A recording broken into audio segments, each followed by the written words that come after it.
Nous nous sommes rendus compte que le Heilstrom agissait partout et beaucoup de personnes intéressées sont très surprises de sentir le Heilstrom si fortement.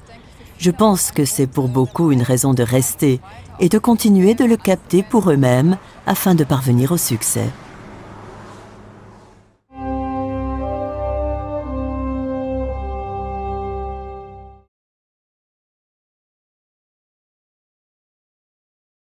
Depuis la fin des années 90, il y a aussi des amis de Bruno Gröning et des communautés dans des pays d'Asie. La naissance des communautés et leur essor s'y passent différemment d'un pays à l'autre. En ce qui concerne le Japon, il y avait une japonaise, Madame Ebato, qui vivait à Munich. Elle avait entendu parler du cercle des amis et obtenu de grandes guérisons. Son vœu le plus cher était que nous allions au Japon pour y construire des communautés. C'est aussi ce qui s'est passé. Avec son soutien, nous avons fait des conférences d'information là-bas. Et y sommes allés pratiquement tous les ans.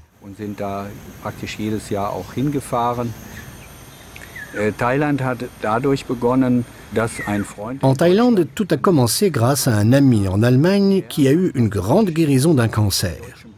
Il était attaché à l'ambassade d'Allemagne à Bangkok. Après sa guérison, il a aussi émis le vœu de nous aider à démarrer en Thaïlande. Et c'est ce qu'il a fait. Une conférence d'information a eu lieu et une première communauté a pu voir le jour.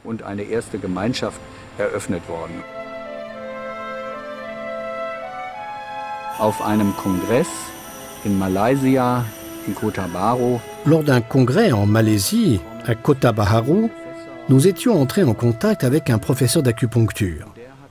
Et il nous a invités à Pékin. Nous y sommes allés. Je dois dire que cela a été pour moi riche en expérience. Très peu de Chinois parlent anglais.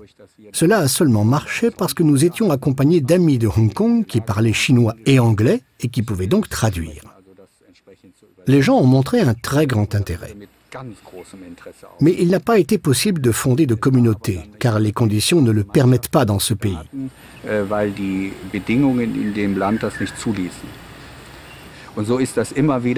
Il y a donc eu toujours des hauts et des bas dans tous les pays durant toutes ces années. Mais la pensée nous a toujours accompagnés, ce n'est pas encore l'heure de l'essor. C'est simplement l'heure de la préparation. Il nous faut les traductions nécessaires pour préparer cette heure qui va venir.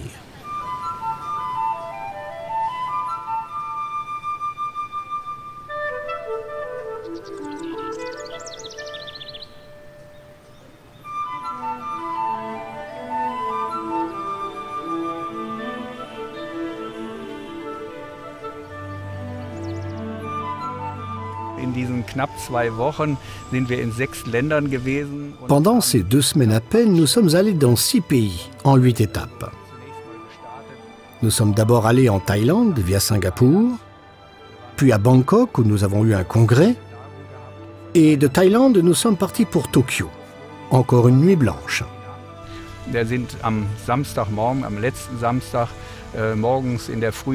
Le samedi matin, très tôt, nous sommes arrivés à Tokyo, où nous avons été chaleureusement accueillis.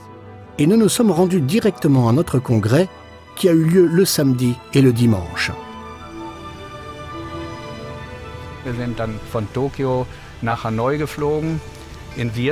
Puis de Tokyo, nous sommes partis pour Hanoï, au Vietnam. À l'intérieur du Vietnam, nous sommes allés à Ho Chi Minh Ville, autrefois Saigon, où nous avons retrouvé la communauté qui était justement réunie. Nous avons eu le soir une heure de communauté.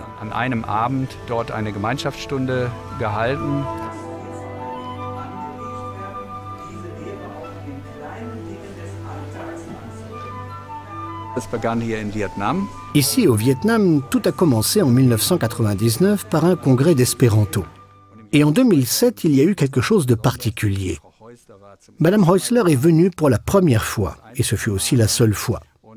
À l'époque, nous avions besoin ici à Hanoï d'un nouveau guide de communauté.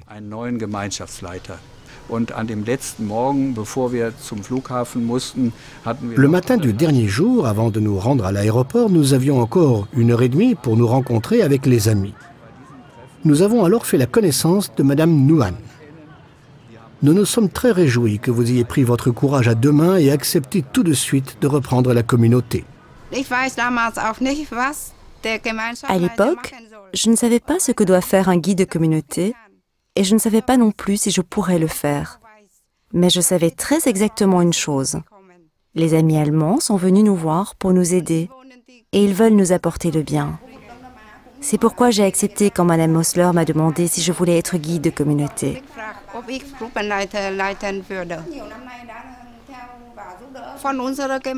Jusqu'ici, nous avons eu dans notre communauté beaucoup de guérisons et aussi beaucoup d'aide.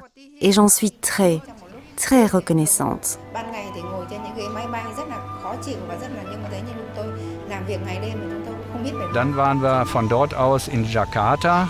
De là, nous sommes allés à Jakarta, puis à Singapour.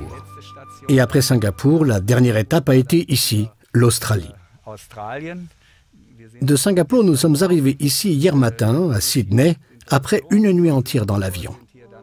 Et l'après-midi, notre congrès a commencé. Il y avait eu du côté des amis des contacts privés, comme par exemple des amis émigrés d'Allemagne qui faisaient déjà partie du cercle, et aussi des contacts familiaux d'ici vers l'Allemagne. C'est ainsi que le désir est né d'abord à Sydney et Melbourne. Et on a aussi cherché à établir des contacts. Et c'est ainsi que le premier voyage a été organisé au milieu des années 90. Les premières communautés ont été fondées lors de ce voyage. Je suis arrivée à Sydney en 2000 et il y avait à l'époque en Australie des amis dispersés. Ici, à Sydney, il venait de se fonder une nouvelle communauté que j'ai pu reprendre au bout d'un certain temps. Puis, nous avons eu longtemps à la fois une communauté à Sydney et une autre à Melbourne. Mais nous avons fait aussi des conférences d'information à Canberra, à Atherton, c'est dans le Queensland. Et petit à petit, les amis se sont de plus en plus rassemblés. Nous nous sommes rendus compte que le Heilstrom agissait partout. Et beaucoup de personnes intéressées sont très surprises de sentir le Heilstrom si fortement. Je pense que c'est pour beaucoup une raison de rester et de continuer de le capter pour eux-mêmes afin de parvenir au succès.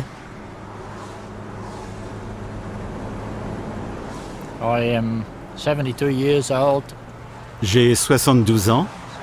En 1973, je suis tombé d'une paroi rocheuse et me suis blessé aux vertèbres L4, L5 et S1. Les médecins m'avaient dit que je serais dans un fauteuil roulant avant l'âge de 45 ans.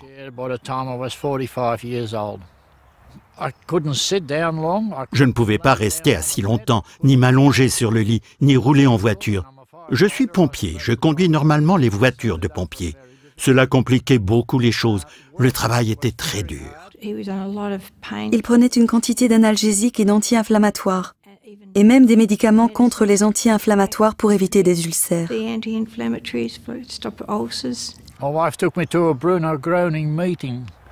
Ma femme m'a emmené à une réunion Bruno Gröning.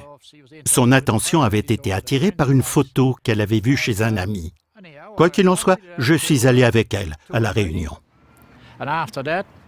Et depuis, je peux refaire tout ce que je veux. Je peux soulever des choses lourdes, conduire. Et l'équipe du film ici peut attester que je peux maintenant conduire un bus sans problème. Il exerce à nouveau son métier. Il lutte contre le feu, grimpe sur les montagnes, fait de la natation, va en ville à vélo. Il fait beaucoup de travaux en ville. C'est un homme très fort, comme si rien ne s'était passé. Nous en sommes très, très heureux.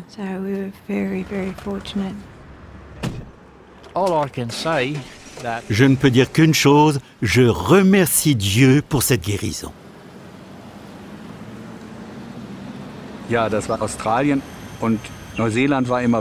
C'était donc l'Australie. La Nouvelle-Zélande était toujours loin derrière l'horizon, même par rapport à l'Australie. J'ai toujours souhaité y aller. Elle se trouve exactement à l'antipode de l'Allemagne. Et ça a été la première fois pour moi cette année. Il y a là maintenant 2 villes, dans lesquelles il y a des amis et en partie des communautés. Ce sont Auckland et Wellington.